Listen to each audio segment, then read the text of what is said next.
Hello, welcome to Knitting Nicely. I'm Danielle Chauvet, and today we're going to learn how to bind off. Okay, so now we are ready to bind off our stitches. You will actually, if you are doing the knitted square pattern, you will actually have a square like this one, a full square, 12-inch square. But as for this video, I am just going to show you a bind off, so I don't need a full square here. So here we go. It looks like I have just finished 2 pattern repeats. So I've got 1, 2, 3, 4, 1, 2. Oh, I'm on my 3rd, so this will be my 4th row in my pattern repeat. So I am going to purl what I see as a purl, and I'm gonna knit the knits. Purl the purls, knit the knits. Okay, so that means when I bind off, I'm going to bind off as a purl when I see purls, and I'm gonna bind off as a knit when I see knits. And that's what it means when you see in a pattern, a written pattern, that it says bind off in pattern. That's what it means. You just keep on knitting in the pattern, but you're also binding off at the same time. Okay, so here we go. The first one is a purl, so we're going to purl that first stitch. Okay, so purl the first stitch.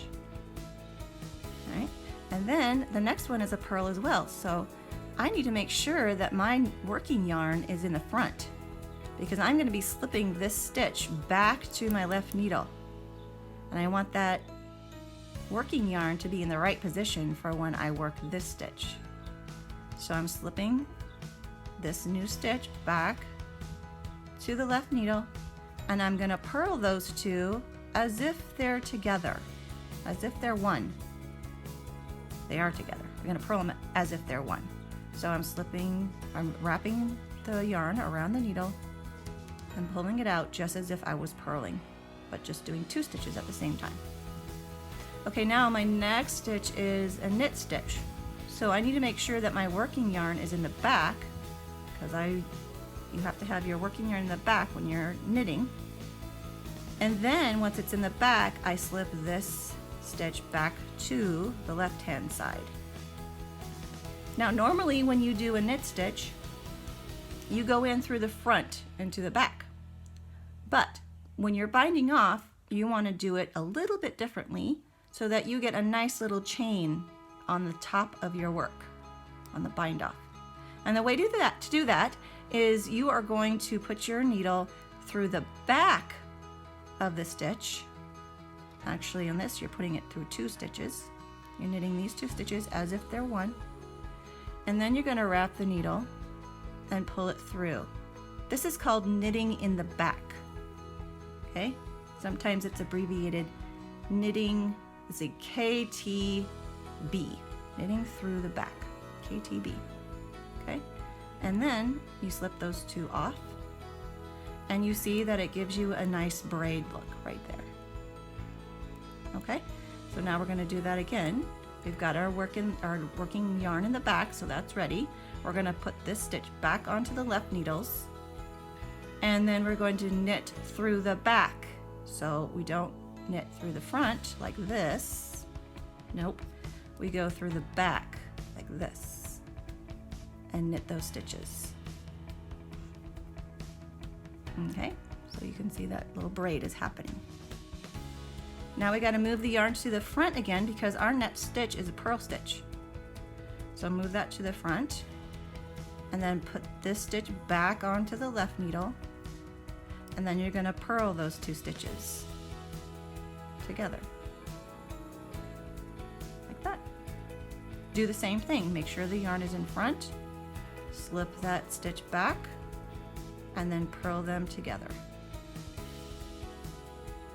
like that. And you can see our little braid is happening still. That's good. Now I want to show you what happens if we don't knit through the back, and if we instead forget and knit through the front. So I've got my working yarn in the back because I'm about to knit. I'm slipping that stitch back over to the left hand needle, And now I forgot that I'm supposed to knit through the back, and I'm knitting through the front. And you'll see that it doesn't look quite as pretty when we do it this way. You see that? The braid gets interrupted. I'll do another one so you can really see. It's because you're twisting the stitches. You see how it's twisting it? It ends up twisting that stitch over. Like that. You see? It messes up the nice braid. We don't like that. So we're gonna take that out. Oh, that's one thing that you need to learn is taking your knitting out. It's called tinking, which is backwards for knit. So the way to do that is you just put your left hand needle through the stitch you just finished, pull it out. I like to stick it back in there so it doesn't fall. Put your needle back through the stitch you just knit, pull it out, and do it gently so you don't end up pulling more than you want.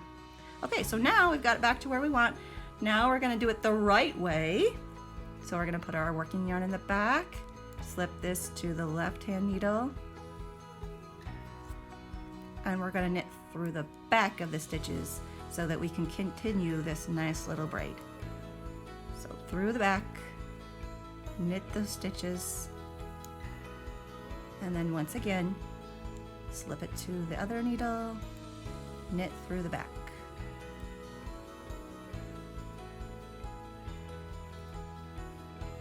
Okay, so now you can see that our nice little braid on our bind off is continuing. It looks so pretty. Now, one thing to remember when you're binding off, don't pull the yarn too tight because this bind off is not a stretchy bind off. And if you pull that yarn too tight, you'll end up with really cinched up bind off and the top will be like cinched together and your work won't be able to lay flat like this one. You see how it's laying nice and flat because I bound off loosely instead of tightly. Okay, so let's do a few more together and then I'll speed up the video. You can pause it and work the rest of your way binding off down to the end. When we get to the end and when you get to the end, you can go ahead and restart the video and we'll work the last few stitches together. See you soon.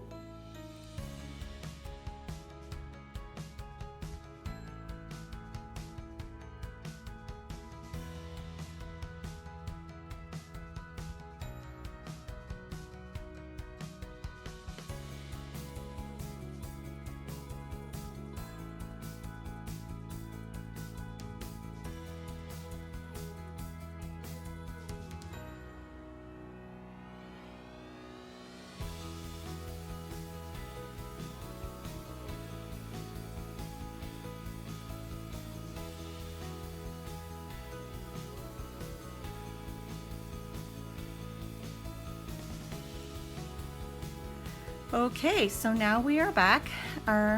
We only have four more stitches, 2 knits, 2 purls. So we're going to do those last stitches together.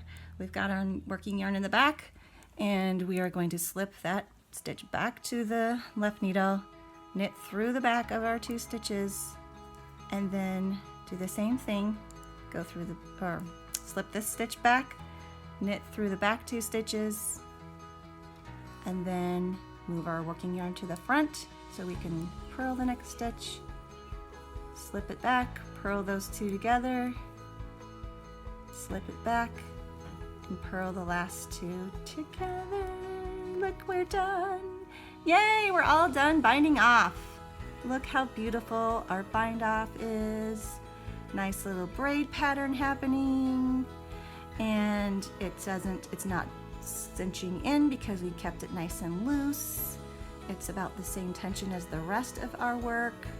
So happy, so happy. Okay, so now all we have to do is we have this loop left on our needle, and all we have to do is pull that out, and then we're going to cut here and pull it out the rest of the way. Now, I forgot to put scissors nearby, so I won't be doing that, but you'll just pull that end all the way out, and you'll end up with just a an end just like this one. And then you'll end up weaving those in. And if you don't know how to weave in so that your yarn end is hidden in your work, then you can go to one of my other videos. I'll drop the link into the description so you can easily find it. And it'll show you how to weave in an end so that you can't see it from the front of the work. You can hardly see it from the back either. But all right, so there you go. You've finished binding off. You are done with your work, and now you can enjoy it. Okay, so you finished your bind off. Very good. Now your square is done, or whatever thing you're working on. That is an important part to learn how to do a nice bind off so that you have that very cool little braided pattern on the edge of your work. And you know now how to do it without making it bind up your work so the top is all squished together. You know that you need to keep it loose so that it all is the same tension as the rest of your square or whatever you're working on. And very nice, congratulations. I'm so excited for you. Your first square is done on your knitted patchwork quilt, and now you're ready to do square number 2. Okay, I will see you next time. Happy knitting!